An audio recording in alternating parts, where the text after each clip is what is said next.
বিশ্ব অর্থনীতির যখন টালমাটাল অবস্থা, তখন ছোট বড় সব ধরনের ব্যবসা আন্তর্জাতিক পরিসরে নিয়ে যাওয়ার কথা ভাবছে মালয়েশিয়া।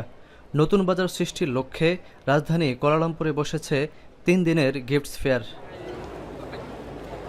নিজেদের পণ্য নিয়ে মেলায় এসেছে মালয়েশিয়া সহ নানা দেশের ব্যবসায়ী প্রতিষ্ঠান। এশিয়ার অন্যতম বড় মেলা এটি। প্রতি বছরের নিয়মিত এই আয়োজনে স্থানীয় ও আন্তর্জাতিক উপহার শিল্পে 20,000-এর বেশি নতুন ধারণা বা উদ্ভাবন সৃষ্টির সম্ভাবনা দেখছেন আয়োজকরা। ক্রেতা বিক্রেতার মাঝে বাণিজ্যিক যোগাযোগ স্থাপনের প্রত্যাশা তাদের। বাণিজ্যের নানা চাওয়া পাওয়ার হিসাব মেলাতে বিভিন্ন দেশের প্রতিষ্ঠান অংশ নেয় এ মেলায়। ইউরোপের বিভিন্ন দেশে রপ্তানি করি, কিন্তু এশিয়ার মধ্যে শুধু জাপান, কোরিয়া এখানে কিছুটা রপ্তানি করি, কিন্তু এদিকে মালয়েশিয়া, হংকং, সিঙ্গাপুর এখনও করি নাই। প্রোডাক্ট কোয়ালিটি আমরা যদি মেনটেন করতে পারি, ইনশাল্লাহ আমরা আরও সক্ষম হব।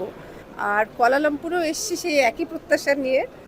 দক্ষিণ পূর্ব এশিয়ার অর্থনৈতিক জোট আসিয়ানের এ মেলায় মালয়েশিয়ার বাংলাদেশ হাই কমিশনের উদ্যোগে দ্বিতীয়বারের মতো বসেছে Bangladesh pavilion.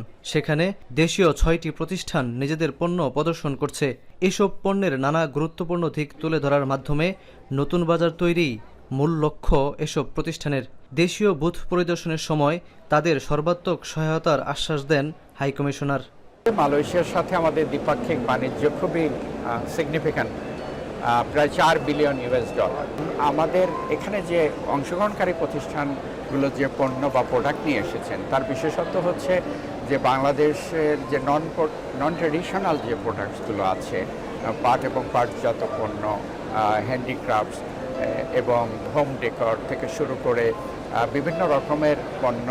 Bangladesh high commission Kuala Lumpur মালয়েশিয়ার উদ্যোগে এবং তত্ত্বাবধানে বিভিন্ন সময় আমরা বিভিন্ন আন্তর্জাতিক মেলায় অংশগ্রহণ করে থাকি, এবং এই মেলায় অংশগ্রহণ করার একটা উদ্দেশ্য, আমাদের অন্যতম উদ্দেশ্য থাকে যে ওই বাজারে আমাদের পণ্যের প্রবেশকে নিশ্চিত করা। এ ধরনের মেলায় অংশগ্রহণের মাধ্যমে মালয়েশিয়া সহ বিশ্বের নানা দেশে বাংলাদেশি পণ্যের বিপণন বাড়বে এবং দেশে বৈদেশিক মুদ্রার প্রবাহ বাড়ার আশা মেলায় অংশ নেয়া বাংলাদেশি ব্যবসায়ীদের। শাহরিয়ার তারেক, এখন মালয়েশিয়া।